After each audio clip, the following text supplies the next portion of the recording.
નમસ્કાર વિદ્યાર્થી મિત્રો, આરકે એજ્યુકેશન ચેનલમાં હું આપનું હાર્દિક સ્વાગત કરું છું.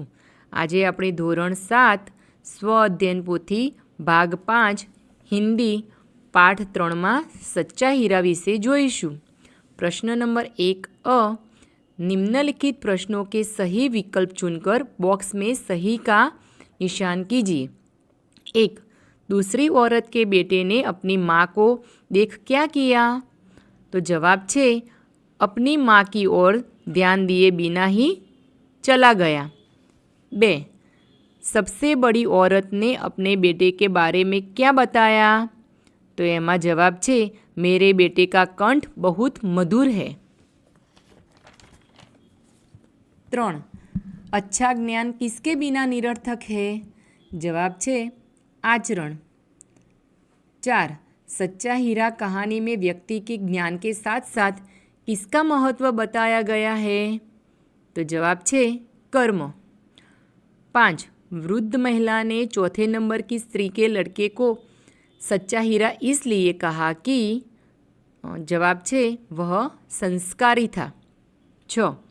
मेरा बेटा लाखों में एक है वाक्य में प्रयुक्त मुहावरे का अर्थ क्या अर्थ है? तो जवाब है विशिष्ट होना. लाखों में एक होना यानी विशिष्ट होना. प्रश्न नंबर 1 निम्नलिखित उक्ति कौन किससे कहता है? लिखिए. 1. शक्ति और सामर्थ्य में इसकी बराबरी कौन कर सकता है? तो जवाब आपसे दूसरी स्त्री अन्य स्त्रियों से कहती है. 2. मेरा बेटा साक्षात बृहस्पति का अवतार है. जवाब आपसे तीसरी स्त्री अन्य स्त्रियों से कहती है. 3. बहन यही मेरा लाल है. जवाब आपसे चौथी स्त्री अन्य स्त्रियों से कहती है. 4.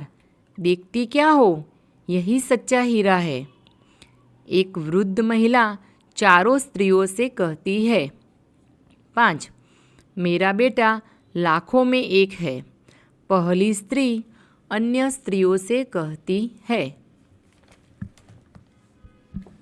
प्रश्न नंबर 1 पढ़िए एवं कहानी विकास के क्रम में लिखिए. અહીં વિદ્યાર્થી મિત્રો આપણને વાર્તાના આધારે વાક્યો આપેલા છે જે અત્યારે યોગ્ય ક્રમમાં નથી, તો આપણે નીચેની જગ્યામાં એને યોગ્ય ક્રમમાં ગોઠવવાના રહેશે. એમાં પહેલું આવશે સૂર્ય અસ્ત હો રહા થા. 2.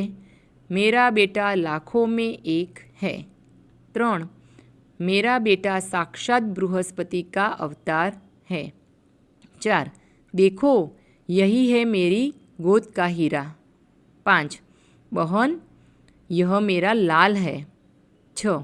माँ लाओ मैं तुम्हारा घड़ा पहुँचा दूँ. 7. देखती क्या हो यही सच्चा हीरा है.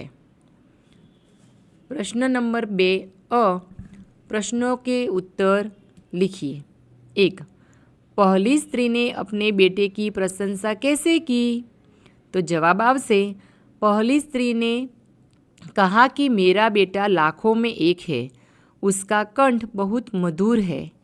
उसके गीत को सुनकर कोयल और मैना भी चुप हो जाती है. लोग बड़े चाव से उसका गीत सुनते हैं. भगवान सबको मेरे जैसा बेटा दे.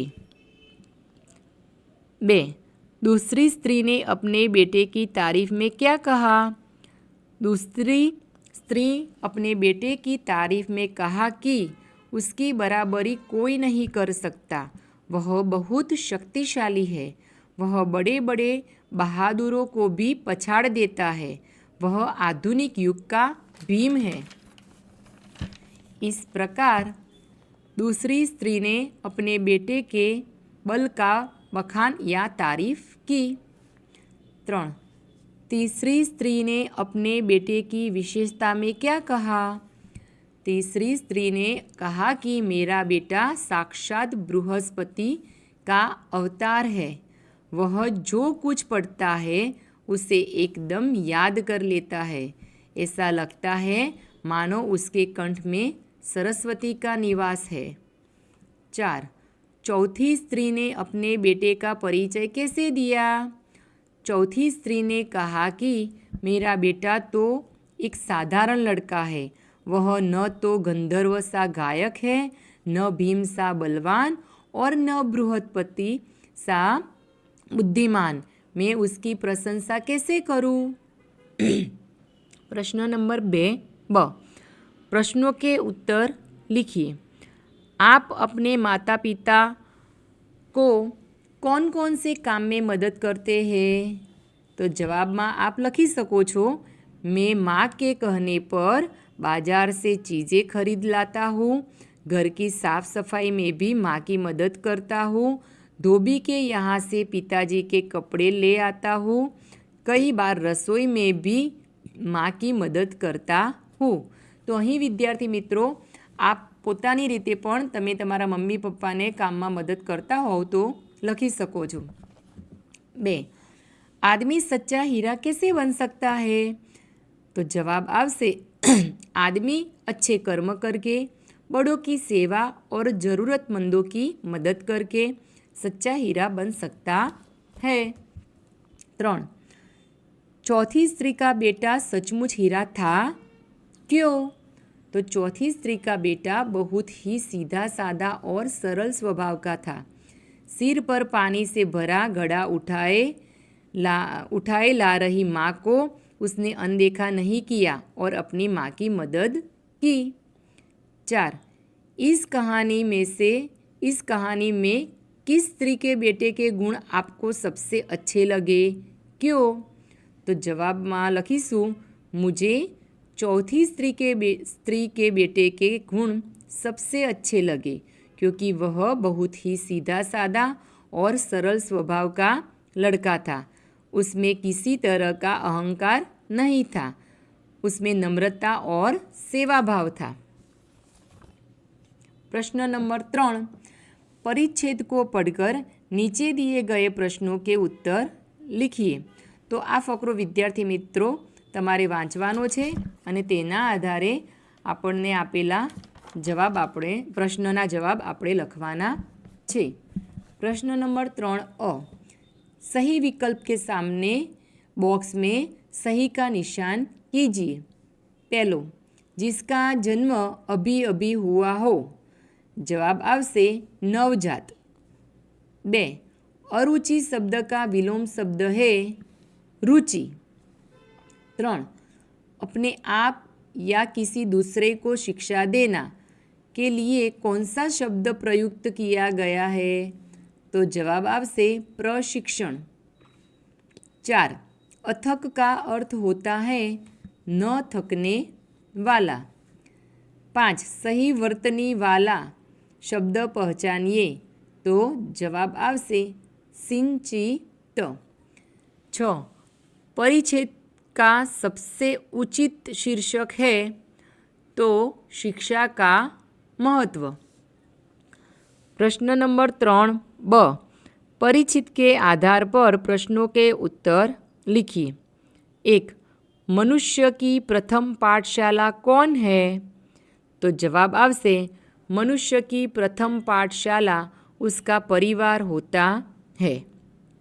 2 कैसे मनुष्य राष्ट्र की प्रगति में सक्रिय योगदान कर सकते हैं? तो जवाब आवशे शिक्षित मनुष्य ही राष्ट्र की प्रगति में सक्रिय योगदान दे सकता है। 3 मनुष्य का प्रथम गुरु कौन है? तो जवाब आवशे मनुष्य का प्रथम गुरु उसकी माँ है। 4 परिच्छेद में आए संयुक्त अक्षर वाले शब्द लिखिए। तो मनुष्य, बच्चा, संस्कार, योग्य, अन्य, सदस्य, अच्छा, पुस्तक, राष्ट्र, नृत्य, प्राप्त, विश्व और स्वर्ण। 5 नीचे दिए गए शब्दों के लिए परिच्छेद में कौन से शब्द का प्रयोग किया गया है? तो दुनिया में विश्व, मेहनत तो परिश्रम, छात्र तो विद्यार्थी, माता तो माँ, बालक तो शिशु। प्रश्न नंबर 4, सच्चा हीरा कहानी में शक्तिशाली, बहादुर, आधुनिक, बृहस्पति शब्द जिस परिच्छेद में आते हैं वह परिच्छेद पढ़कर लिखिए। तो जवाब में लखीशू, उसकी बात सुनकर दूसरी स्त्री का मन हुआ कि वह भी अपने बेटे की प्रशंसा करे। उसने पहली स्त्री से कहा, मेरे बेटे की बराबरी कोई नहीं कर सकता। वह बहुत ही शक्तिशाली और बहादुर है। वह बड़े बड़े बहादुरों को भी पछाड़ देता है। वह आधुनिक युग का भीम है। यह सब सुनकर तीसरी औरत भला कैसे चुप रहती। वह बोल उठी, मेरा बेटा साक्षात बृहस्पति का अवतार है। वह जो कुछ पढ़ता है एकदम याद कर लेता है। ऐसा लगता है मानो उसके कंठ में सरस्वती का निवास हो। प्रश्न नंबर 5 अ, निम्नलिखित ढांचे के आधार पर कहानी लिखिए और उचित शीर्षक दीजिए। तो અહીં વિદ્યાર્થી મિત્રો આપણને વાર્તાના મુદ્દા આપેલા છે, જેના આધારે આપણે પહેલાં શીર્ષક લખીશું અને ત્યારબાદ વાર્તા લખીશું। તો શીર્ષક આવશે કિસાન કી ચતુરાઈ। तो वार्ता આપણે स्टार्ट करिए। एक छोटा गांव था। गांव में एक किसान रहता था। वह घर का कुछ ज़रूरी सामान खरीदने के लिए शहर गया। खरीदारी करते समय उसे भूख लग गई और वह खाने की दुकान पर गया। दुकानदार बेईमान था और उसने किसान को कम मिठाई तोल कर दी। किसान ने देखा और दुकानदार से कहा, तुमने मुझे कम मिठाई दी है। दुकानदार ने जवाब दिया, खाने में कम कष्ट होगा। किसान ने मिठाई खाई और उसने कम पैसे दिए। दुकानदार ने टोका और कहा, तुमने कम पैसे दिए हैं। तब किसान ने जवाब दिया, गिनने में कम कष्ट होगा। दुकानदार को अपने भूल का एहसास हुआ और उसने किसान से माफ़ी मांगी। तो सीख, हमें इस कहानी से यह सीख मिलती है कि ईमानदारी सबसे अच्छी नीति है। प्रश्न नंबर 5 ब, अधूरी कहानी पूर्ण कीजिए। विद्यार्थी मित्रों, આપણને અહીં થોડીક વાર્તા આપી છે, જેના આધારે આપણે બીજી વાર્તા લખીશું। તો सोहन स्कूल से घर लौट रहा था। वह जैसे ही सड़क पर पहुंचा, उसने अपने कान में ईयरफोन लगा दिया और गाने सुनने लगा। वह इतना मस्त था कि उसने सड़क पर आ रही कार को नहीं देखा। तभी एक तेज गति से आ रही कार सोहन को टक्कर मारने ही वाली थी कि एक पेड़ के पास खड़े एक आदमी ने सोहन को झट से खींच लिया। सोहन को कुछ समझ नहीं आया कि क्या हुआ। जब उसने अपने आसपास देखा तो वह आदमी उसे गुस्से से देख रहा था। प्रश्न नंबर 6 अ, समानार्थी शब्द के सही अर्थ के आगे बॉक्स में सही का और लगता अर्थ के आगे बॉक्स में गलत का निशान करके किसी एक सही अर्थ का वाक्य में प्रयोग कीजिए। उदाहरण जैसे नीर, व्योम, पानी, वारी। यहाँ व्योम गलत है। वाक्य, दक्ष पानी पी रहा है। कंठ, कंठ यानी गला, आवाज़ और स्वर। माला यहाँ गलत है। वाक्य, गीता मधुर आवाज़ में गाना गाती है। साक्षात, साक्षात यानी सामने, सम्मुख, प्रत्यक्ष। पीछे गलत है। गुनहगार को कोर्ट में पेश किया गया। 3 प्रशंसा, प्रशंसा यानी तारीफ। यहाँ तुलना, लगन और गुण तीनों गलत जवाब है। गुरुजी ने पर्व की बहुत तारीफ की। सामर्थ्य, सामर्थ्य यानी योग्यता और बल, यहाँ अभिमान और स्वभाव गलत है। महेश को अपनी योग्यता के आधार पर नौकरी मिली। चहचहाना, चहचहाना यानी चहकना, यहाँ ललकारना, चहकारना और फटकारना तीनों गलत जवाब है। चिड़िया का बच्चा चहक रहा था। प्रश्न नंबर 6ब, सही विलोम शब्द पर गोल निशान करके विलोम शब्द का वाक्य में प्रयोग कीजिए। उदाहरण, अमीर का विलोम शब्द है गरीब। वाक्य, हमें गरीब की सहायता करनी चाहिए। 1. कमज़ोर, कमज़ोर का विलोम शब्द है बलवान, तो वाक्य में भीम बहुत बलवान था। 2. वरदान यानी अभिशाप। वाक्य, ऋषि ने राक्षस को अभिशाप दिया। 3. अंतिम का विलोम शब्द है प्रथम। वाक्य, सुनील परीक्षा में प्रथम आया। 4. मृदुल यानी उसका विलोम शब्द है कठोर। वाक्य, हमारे अध्यापक बहुत कठोर हैं। 5. अस्त का विलोम शब्द है उदय, पूर्व में सूर्य का उदय हुआ। प्रश्न नंबर 6क, मुहावरों का अर्थ देकर वाक्य में प्रयोग कीजिए। 1. लाखों में एक होना यानी विशिष्ट होना, मेरा बेटा लाखों में एक है। 2. पछाड़ देना यानी हरा देना और गिरा देना, पहलवान ने कुश्ती में दूसरे पहलवान को पछाड़ दिया। 3. सच्चा हीरा होना यानी अच्छा आदमी होना, भारत माता का हर सपूत सच्चा हीरा है। 4. बराबरी करना, मुकाबला करना, हमारे गांव की बराबरी कोई नहीं कर सकता। इधर उधर की बातें करना यानी गप्पे लगाना, हमारे गांव की स्त्रियां इधर उधर की बातें करती हैं।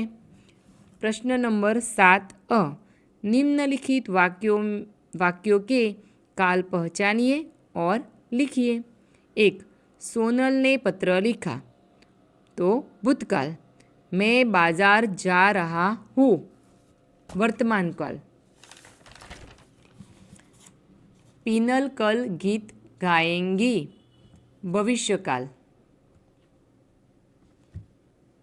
प्रश्न नंबर 7ब, सूचना अनुसार उत्तर लिखिए। 1.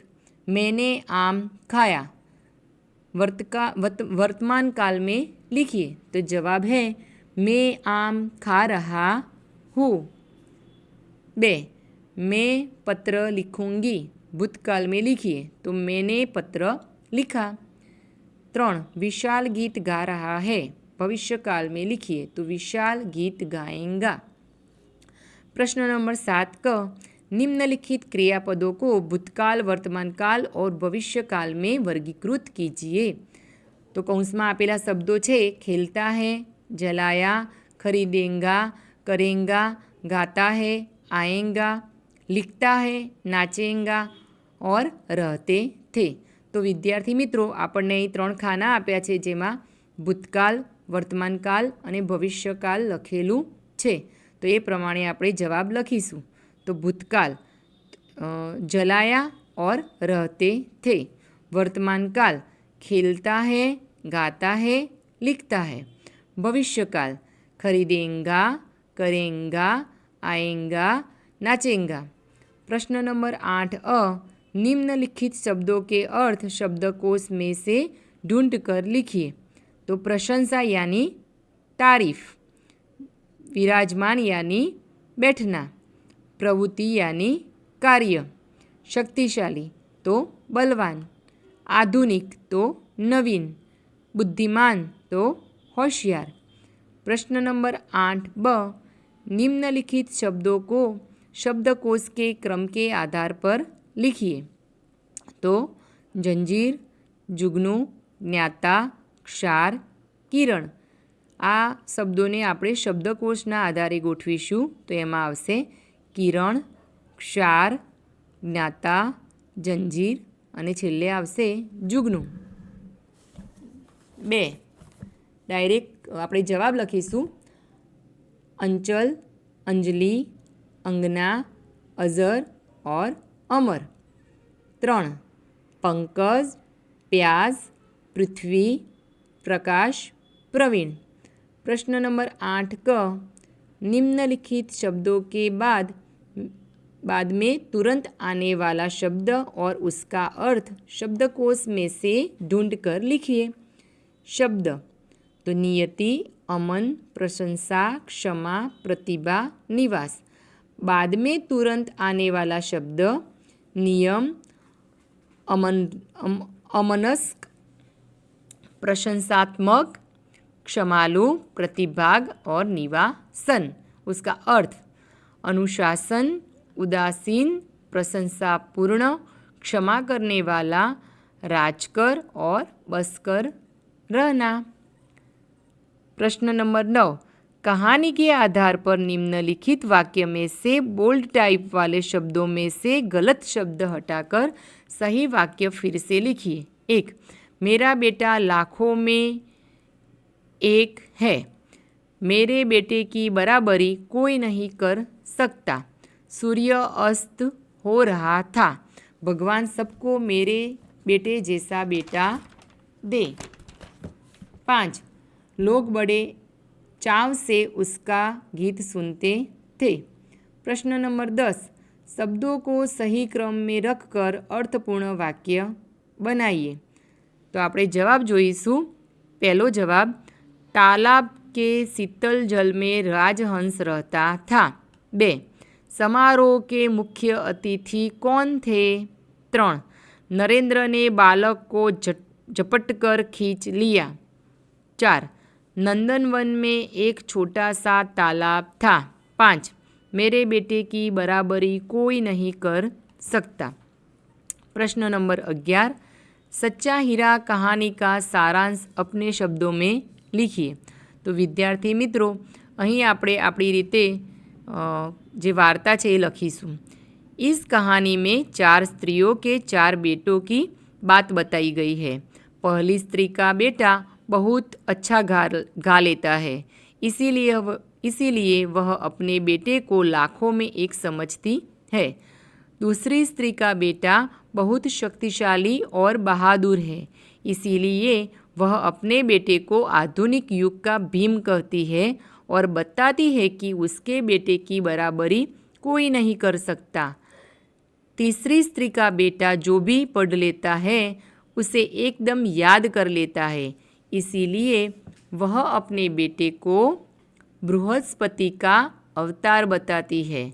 चौथी स्त्री चुपचाप बैठी है. उसने अपने बेटे के बारे में कुछ नहीं बताया, परंतु चौथी स्त्री के बेटे ने अपनी माँ के सिर से गड़ा उठाकर अपने सिर पर रख दिया और घर की ओर चल पड़ा. तो विद्यार्थी मित्रों आशा राखूँ छूँ कि आ जे विडियो है ये आपने खूब उपयोगी बनशे. तो जो हजू वधु तमे नवा विडियो जोवा मागता हो तो आपणी चेनलने लाइक करो, शेर करो અને સબસ્ક્રાઈબ કરો. અસ્તુ. જય હિન્દ, જય ભારત.